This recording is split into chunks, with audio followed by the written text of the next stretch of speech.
Hello, bachcho.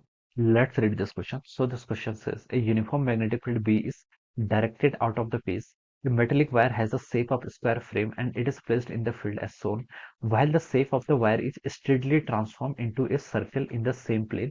The current in the frame. Okay, आपको क्या बताना है? करंट इन द फ्रेम बताना है. We have given the four options. आपको देखिए एबीसीडी यहाँ पर फोर ऑप्शंस गिवन किए हुए हैं. तो देखिए बच्चों, इस क्वेश्चन का की कॉन्सेप्ट आप क्या लिख सकते हैं?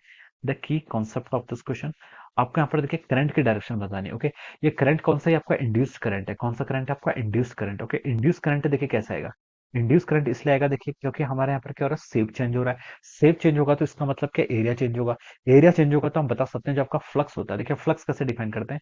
Flux is equal to our B vector dot A vector. Okay, area change होगा तो आपका फ्लक्स चेंज होगा. और फ्लक्स के चेंज होने से देखिए बच्चों, हमें पता क्या होता है, आपका ईएमएफ इंड्यूस होता है. ओके, ये किसके इक्वल होता है? आपका E is equal to minus D five by D T के इक्वल होता है. ओके, ये हम यहाँ पर से ऐसे बता सकते हैं. तो अगर आपका फ्लक्स क्या करेगा, इंक्रीज करेगा, तो हम बता सकते हैं आपका इंक्रीज या डिक्रीज कुछ भी करे, आपका क्या होगा, ईएमएफ क्या करेगा, आपका इंड्यूस होगा. Okay, change in magnetic flux. Flux के चेंज होने से ही क्या हो जाता है, आपका ईएमएफ क्या हो जाता है, आपका इंड्यूस हो जाता है. ओके, अब देखिए बच्चों, इस क्वेश्चन को स्टार्ट करते हैं. यहाँ पर देखिए आपके इस तरीके से क्या आपके, यहाँ पर देखिए आपका इस तरीके से ऐसे मैग्नेटिक फील्ड है. ये क्या आपका मैग्नेटिक फील्ड आपका आउट ऑफ द स्क्रीन है. ओके, ये जो आपकी डायरेक्शन दिख रही है डॉट डॉट का मतलब क्या होता है, आपका out of the screen. Okay, ये आपकी इस तरीके से ऐसे सिचुएशन है. ओके, अब देखिए बच्चों, यहाँ पर आपके पास क्या है, एक आपके पास एक स्क्वायर फ्रेम है. This is an square frame. ये क्या आपके पास देखिए ऐसे एक स्क्वायर फ्रेम है. Okay, this is a square frame. आपके पास इस तरीके से क्या है, एक स्क्वायर फ्रेम है. ओके, इसकी मान लीजिए आपकी साइड एक इक्वल है. ओके, इसकी साइड हमने क्या अज्यूम कर ली, एक इक्वल है. ओके, ए स्क्वायर है तो इसकी दोनों साइड्स की होंगी आपकी एक इक्वल होगी. ओके,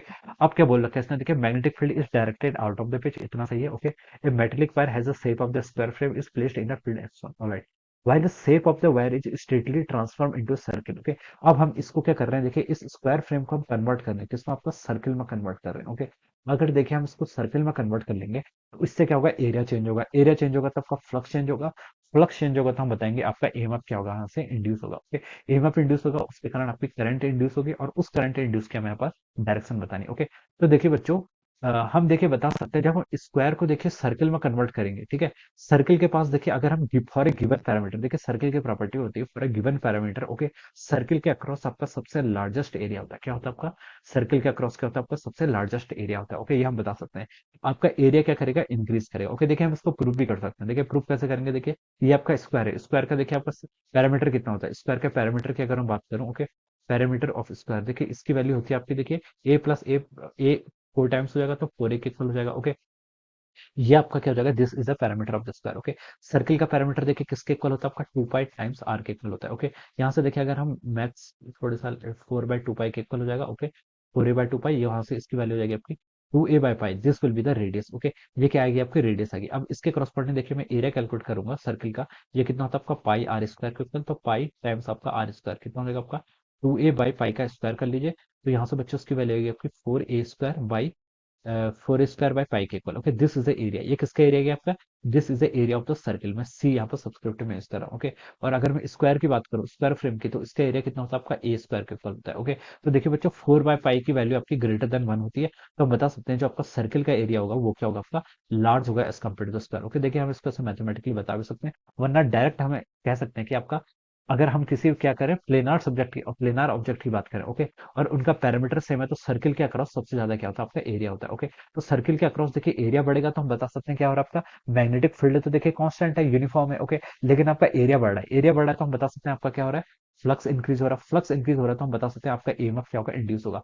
फ्लक्स इंक्रीज हो रहा है. ओके, तो हम बता सकते हैं यहाँ पर क्या होगा, आपका ईएमएफ इंड्यूस होगा. ओके, ईएमएफ इंड्यूस होगा तो देखिए आपका किस डायरेक्शन में, देखिए आपका फ्लक्स किस डायरेक्शन में इंक्रीज हो रहा है, मैग्नेटिक फील्ड की डायरेक्शन आउटवर्ड है. तो हम बता सकते हैं आउटवर्ड डायरेक्शन में जो आपका मैग्नेटिक फ्लक्स है वो क्या हो रहा है, इंक्रीज हो रहा है. आउटवर्ड डायरेक्शन में अगर आपका मैग्नेटिक फ्लक्स इंक्रीज होगा तो देखिए इस लूप की क्या टेंडेंसी होगी, इस सर्कुलर लूप की टेंडेंसी होगी उस इंक्रीज इन मैग्नेटिक फ्लक्स को अपोज करने की. ओके, तो ये क्या करेगी, इसमें करंट फ्लो कराएगी और इस डायरेक्शन में कराएगी. Okay, this will be the direction of the current. Current इसमें ऐसे क्लॉकवाइज डायरेक्शन में कराएगी, जिसके कारण जो आपका मैग्नेटिक फील्ड आएगा वो क्या करेगा, आपका इंक्रीज इन मैग्नेटिक फ्लक्स को क्या करेगा, आपका अपोज करेगा. ओके, तो उसमें करंट फ्लो करने लगेगी इन दिस डायरेक्शन. ओके, ये हम बता सकते हैं. Okay, this will be the direction of the induce current. Okay, तो ये करंट देखिए आपकी किस डायरेक्शन में आ रही है, it is in the clockwise direction. तो हम बता सकते हैं यहाँ पर आपकी करंट इंड्यूस होती है and it is directed in the clockwise direction. Okay, तो हम बता सकते हैं कि जो आपका ऑप्शन ए होगा, देखिए ऑप्शन ए में लिखा है कि इट इज डायरेक्टेड क्लॉकवाइज, तो हम लिख सकते हैं कि option A will be the correct answer of this question. Option A क्या होगा, इसके करस्पॉन्डिंग आपका आंसर करेक्ट आंसर हो जाएगा। Okay, so this is how we will solve this problem. Okay, so I hope you all understood this concept. All the best and thank you so much.